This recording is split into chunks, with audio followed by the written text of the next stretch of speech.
Welcome to Pigeon River Farm, doing farming right. I'm Robert Brown, the owner of Pigeon River Farm. Thank you for viewing. Well, good evening. In tonight's episode, we're going to talk about something unique on the farm here. A couple of years ago, we had a situation where I was anticipating one of the highland cows having a calf, so constantly checking on her.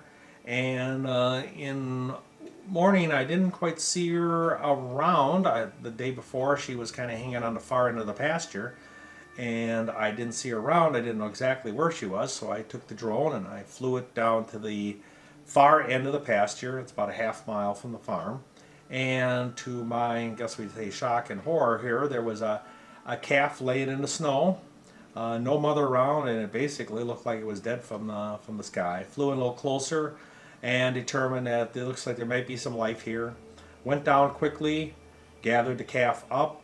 Mother had returned to the main herd without the calf, and so I brought the calf back, put it in the shop, and then it was a pretty tough situation here. The calf was cold to the touch. I mean, completely cold to the touch. Even when I tried to get to suckle my finger, it was alive, but it was inside its mouth, it was actually cold. So it was highly hypothermic. You figure it was just born, and for some reason wasn't able to get up, or mother couldn't support it. Whatever happened, there she is. Now we got her in a tub. The dog's keeping an eye on her, and I got blankets, heat lamps. We got a heated floor in the shop, so it was starting out around probably 65, 70 degrees on the concrete. So we had a bottle feeder. Actually, I had a tuber initially, where you put a tube down their throat and put the milk right in her stomach. Then I end up with bottle feeding her, and she stayed in the shop. Totally different than we've ever done. We don't have too many bottle calves.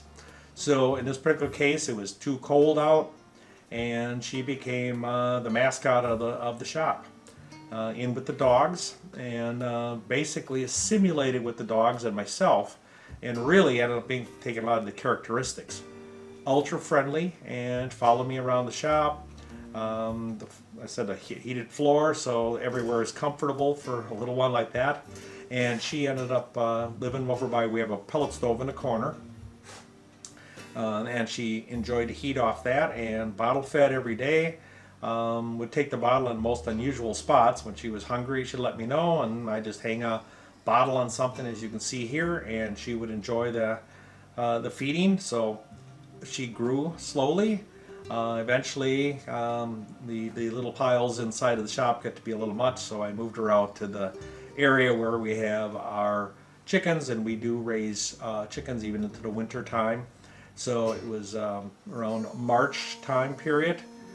We had a batch of chickens, and we put her out there with them, and they survived just fine all together. And then eventually she was put out into a calf hut outside, where she really prospered.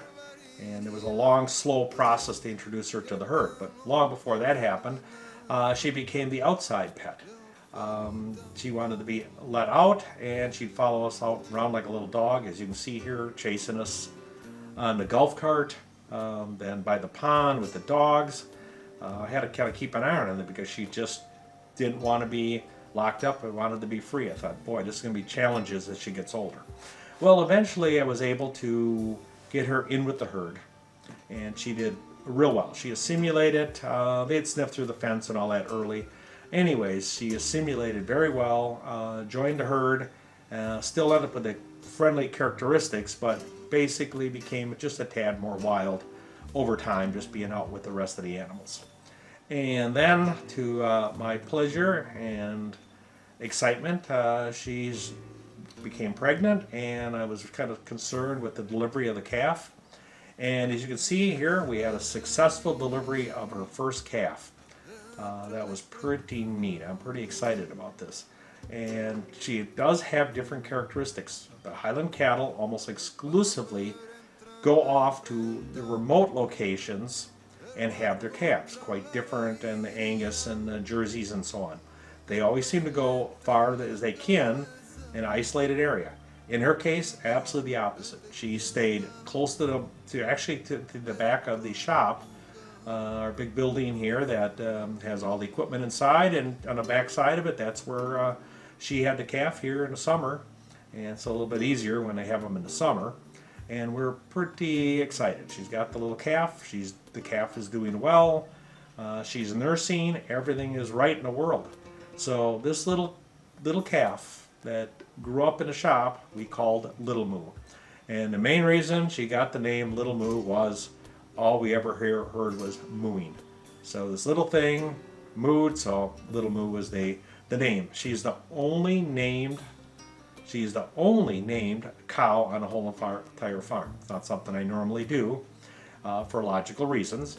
And she's going to be a lifelong member here. She's not one that's going to be sold. And I'm hoping that she can live out her days here, or to have many calves from this point forward. So I thought I'd share this fun little story with you, and have a most wonderful evening.